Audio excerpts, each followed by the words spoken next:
Hello class, welcome to study official. आज हम discuss करने वाले हैं क्लास 10 केमिस्ट्री का चैप्टर 1 अपना, उसकी बहुत important chemical reaction, precipitate chemical reaction या फिर प्रेसिपिटेशन क्या होता है, इसको समझने वाले हैं। चलिए सबसे पहले हम समझ लेते हैं कि आखिर ये प्रेसिपिटेट रिएक्शंस होती क्या है। देखिए, आपके पास 2 सॉल्यूशंस ले लीजिए। आपने 2 टेस्ट ट्यूब में अलग अलग सोल्यूशन ले लिया। दोनों सोल्यूशन ऐसे हैं कि जो दोनों बिल्कुल पूरी तरीके से सॉल्युबल हैं दोनों टेस्ट ट्यूब में, और दोनों ही ट्रांसपेरेंट है, पूरी तरीके से घुल गए हैं। अब आपने क्या किया, दोनों सोल्यूशन को एक तीसरी टेस्ट ट्यूब में थोड़ा थोड़ा मिलाया, यानी पहली टेस्ट ट्यूब से थोड़ा सा डाला, फिर दूसरी टेस्ट ट्यूब से थोड़ा सा डाला, और फिर उसको थोड़ा सा शेक किया, हिलाया। तो आपने देखा कि उसके बॉटम में कुछ ऐसा सब्सटेंस अपने आप बन गया कि जो बॉटम में जाके सेटल डाउन हो गया, बैठ गया। मतलब कि अब वो घुल नहीं रहा है। आपने पहले क्या लिया था, 2 ट्रांसपेरेंट यानी कि 2 सॉल्यूशन लिए थे जो पूरी तरीके से घुल गए थे, और जब उन दोनों को एक तीसरी टेस्ट ट्यूब में मिलाया तो उसमें बॉटम में जाके वो सेटल डाउन हो गया, बैठ गया।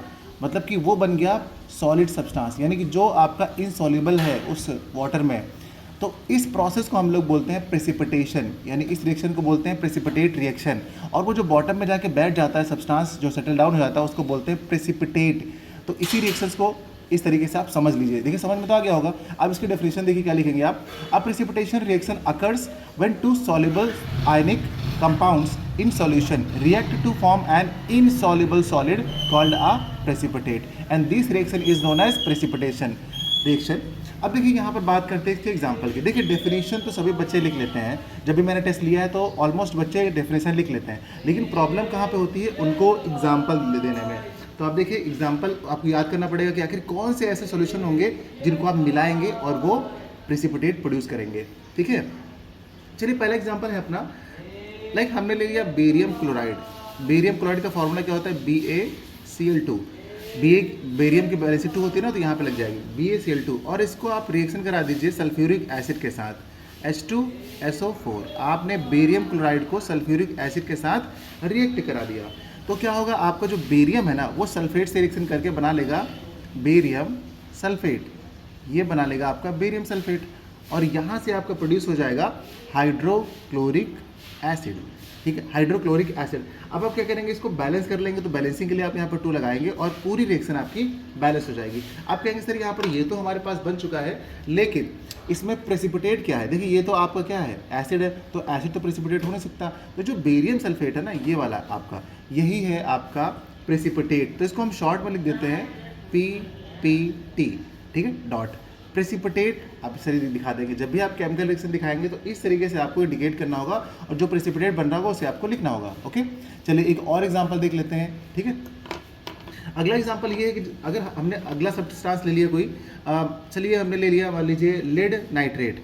तो लेड नाइट्रेट का फॉर्मूला क्या होता है, देखिए लेड का फॉर्मूला होता है Pb, नाइट्रेट का फॉर्मूला होता है NO3। ठीक है, नाइट्रेट की वैलेंसी 1 होती है, तो यहाँ पर लगा नहीं सकते, लेकिन लेड की 2 होती है, 2 होती है, तो आप यहाँ लगाएंगे। ये हो गया लेड नाइट्रेट का फॉर्मूला। ओके, अब इसको आप रिएक्शन करा देंगे पोटेशियम आयोडाइड के साथ। पोटेशियम आयोडाइड का सोल्यूशन ले लेंगे और उसके साथ इसकी रिएक्शन कराएंगे आप। ठीक है, अब जब इसकी रिएक्शन कराएंगे तो ये जो लेड है ना, ये लेड आपका आयोडीन के साथ रिएक्शन कर लेगा। ठीक है, तो ये बना लेगा आपका PbI2। 2 क्यों, क्योंकि लेड की वैलेंसी 2 होती है, प्लस, और यहाँ से आपका निकलेगा पोटेशियम नाइट्रेट। ठीक है, पोटेशियम नाइट्रेट। अब पोटेशियम नाइट्रेट की बात कर ले तो ये आपका पूरा सॉल्यूशन जो है कलरलेस है। ये कैसा है आपका, ये आपका कलरलेस है। ठीक है, ये कलरलेस है, और जो लेड नाइट्रेट था हमारा वो भी कलरलेस था। ठीक है, ये भी कलरलेस, और जो पोटेशियम आयोडाइड था ये भी हमारा कलरलेस था। ये दोनों कलरलेस सॉल्यूशन थे जिनको मिलाया हमने। मिलाने के बाद जब हमने देखा तो पोटेशियम नाइट्रेट बना जो कि कलरलेस है, लेकिन ये वाला जो हमारा बना लेड आयोडाइड, ये आपका प्रेसिपिटेट बन गया है। ठीक है, ये बन गया आपका PPT, और वो भी किस कलर का बन गया है, ये भी ध्यान दीजिएगा, किस कलर का, ये भी आपसे पूछा जाता है। तो ये बन गया आपका येलो कलर का। ठीक है, ये आपका येलो कलर का बन गया। ऊपर वाला कैसा बना था, व्हाइट कलर का, और ये वाला कैसे बन गया हमारा, येलो कलर का। इनकी कलर भी ध्यान रखिएगा, क्योंकि कलर वाली रिएक्शन में भी ये रिएक्शन हमारी काम कर जाएगी।